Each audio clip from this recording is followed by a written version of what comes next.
আসসালামু আলাইকুম। সকালে আমাদের গরুর কাজ করার পর আমাদের যে কাজটা করতে হয়েছে সেটা হচ্ছে আজকে এই বাড়ির সামনে আমাদের কিছুটা একটা পুষ্করিণীর মতো একটা জায়গা অনেক নিচু, সেই জায়গায় আমরা এখনও কোনো কিছু চাষ করিনি।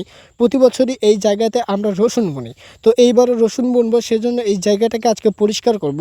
যদিও এই জায়গাটা পরিষ্কার করার জন্য আরও দুদিন আগে চেষ্টা করছিলাম, কিন্তু তখন বৃষ্টির কারণে পানি জমে গিয়েছিল, সেজন্য পানিগুলো শুকাইতে দুদিন লাগছে। এখন পানিগুলো শুকিয়ে গেছে, এখন আজকে এই জায়গাটা পরিষ্কার করছি।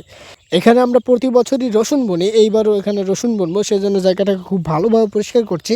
এখানে গাছের ডালফাল ও অন্যান্য জাবা জঙ্গলে ভরপুর, যা পরিষ্কার করতে অনেক কষ্ট হচ্ছিল। যেহেতু আমি একা করছি সেজন্য আমার অনেক কষ্ট হচ্ছিল। একটু জিরিয়ে তারপর আবার করছি, মাঝে মধ্যে বিশ্রাম নিয়েছি, বিশ্রাম নিয়ে আবার আমি এই কাজটা করছি। কারণ এই জঙ্গলগুলো এতটাই ভারী ছিল, মানে এখানে কাদও ছিল। আপনাদের যে বললাম যে এখানে বৃষ্টি হয়েছিল, মানে বৃষ্টিতে কাদও তো একটু একটু আছে, এখানে কাদও ছিল। কাদোর সাথে এই যে আমাদের জাবা জঙ্গলগুলো লেগে আছে, এগুলো মানে কোদাল দিয়ে টেনে টেনে তুলতেও আমাদের অনেক সময় লাগছিল আর অনেক কষ্ট হচ্ছিল।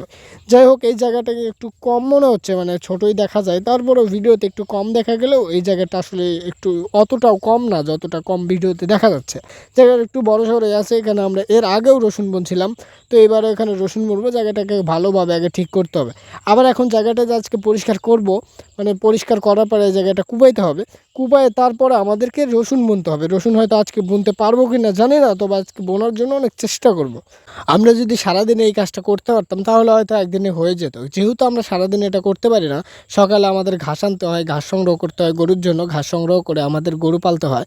তো গরুর জন্য সব কিছু করে, গরুকে গোসল টোসল করে, গরুর ঘাস সংগ্রহ করে, গরুকে পেট ভরে আমাদের যে সময়টা বাকি থাকে সেই সময় আমরা এসব কাজ করি। আমাদের ফসল লাগাই, মাঝে মধ্যে এই যে এসব শাকসবজি এসব করি। মানে যে আমাদের সময় বাকি থাকলে আমাদের মেন কাজটা হচ্ছে আমরা গরুকে প্রথমে সকালে উঠে গরুর জন্য খাবার সংগ্রহ করা, এবং খাবার সংগ্রহ করে গরুকে পেট ভরিয়ে তারপরে আমরা যে সময়টা বাকি থাকে সেই সময়ে আমরা অন্য কাজ করি। যাই হোক, এখন বিকেল হয়ে গেছে, বিকেলে এই কাজটা করতেছি। এখন কতটা সময় লাগবে সেটা জানি না, কিন্তু যেভাবে মানে শক্ত মাটি আর যেইভাবে মানে কষ্ট হচ্ছে, আর যতটা মানে যাবার জঙ্গল এখানে, আর যতগুলো কচু, এইগুলো তুলতে আমার মনে হয় যে এই বেলায় সম্ভব না। তারপর আমি একা চেষ্টা করব, যেহেতু আমি একা সেজন্য একটু মানে দেরি হবে আর কি। যদি আমরা কয়েকজন থাকতাম তাহলে হয়তো এতটা দেরি হতো না। একা করতে করতে একটু সময় লাগবে, এটা স্বাভাবিক। তো আমি মনে করি যে আজকে যেটুকু সময় লাগুক, আমি এইটুকু সময় সন্ধ্যা পর্যন্ত এই কাজটা করতে থাকবো।